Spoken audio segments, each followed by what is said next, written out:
All right, let's talk about a show that's a real paradox, a total cultural chameleon, Family Guy. I mean, you see a clip and it can feel totally current, but also kind of outdated sometimes in the exact same scene. So how in the world did it get to be this way?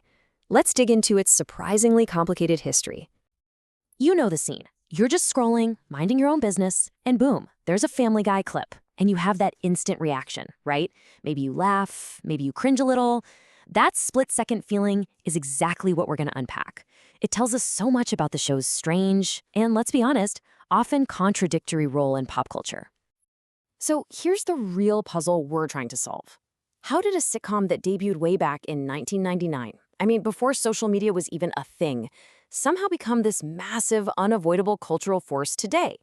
Its path from network TV to a constant presence in our feeds is, trust me, not what you'd think. All right, so to really get a handle on this, we have to go back, way back to the beginning. Because you can't understand Family Guy's role today without seeing how it completely shattered the rules of TV comedy when it first landed. So think about it. Before Family Guy, animated sitcoms had this kind of unspoken deal with the audience. The story mattered.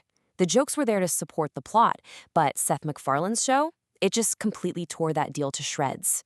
For them, the plot was basically just a backdrop, a flimsy clothesline to hang an endless stream of chaotic, totally unrelated gags. This comparison really says it all, doesn't it? On one hand, you have The Simpsons, where the comedy is so deeply tied to the plot and the characters, but then you have Family Guy, which is just pure, unfiltered chaos.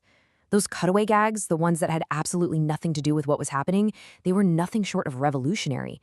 This was basically the birth of what we call random humor in the mainstream, and honestly, it changed the landscape of comedy. But here's the twist. That humor, which was so groundbreaking in the early 2000s, is now facing a whole new set of challenges.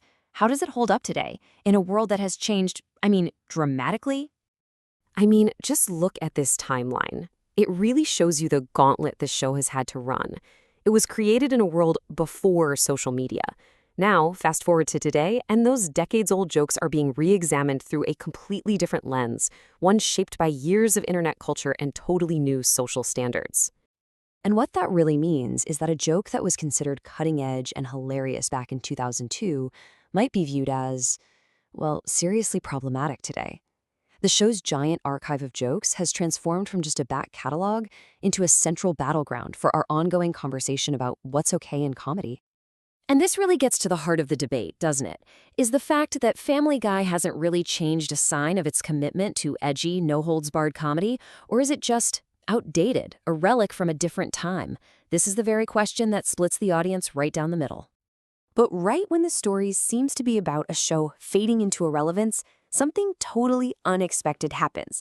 The internet steps in and gives Family Guy this weird, powerful, and totally unpredictable new lease on life. This chart tells the whole story right here.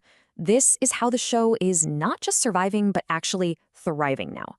Younger audiences aren't sitting down to watch a full half-hour episode. Nope, they're discovering it in these tiny, bite-sized 15-second clips on social media, completely removed from the original story.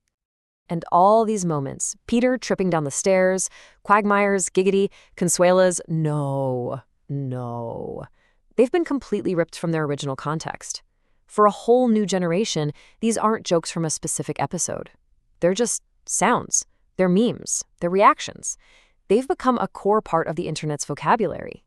So what this means is, for this new audience, Family Guy has stopped being a sitcom. It's something else entirely. It's basically become a huge, searchable database of punchlines, reactions, and sounds. It's a shared visual language that people use to communicate online every single day. Okay, so let's put all the pieces together. You have the way it revolutionized comedy, the ongoing debates about its jokes, and its incredible rebirth as a meme factory. So, what does that all add up to?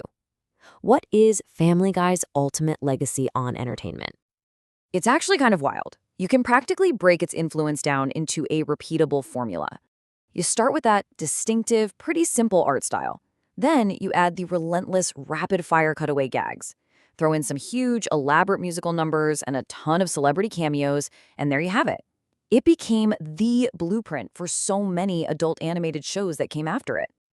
And so, for better or for worse, the genetic code of Family Guy is now baked into the world of modern adult animation. Look, you can love it, you can hate it, but what you can't do is deny its massive influence. The show didn't just find an audience, it fundamentally re-engineered its entire genre. Which brings us to the final lingering question. 20 years from now, how will we remember this show? Will we see it as a timeless comedy classic, something that will always be funny? Or will it feel more like a cultural time capsule, a perfect, maybe even problematic snapshot of a very specific moment in time? The truth is, that's a question we can't answer yet. The show's legacy is still being decided, one meme at a time.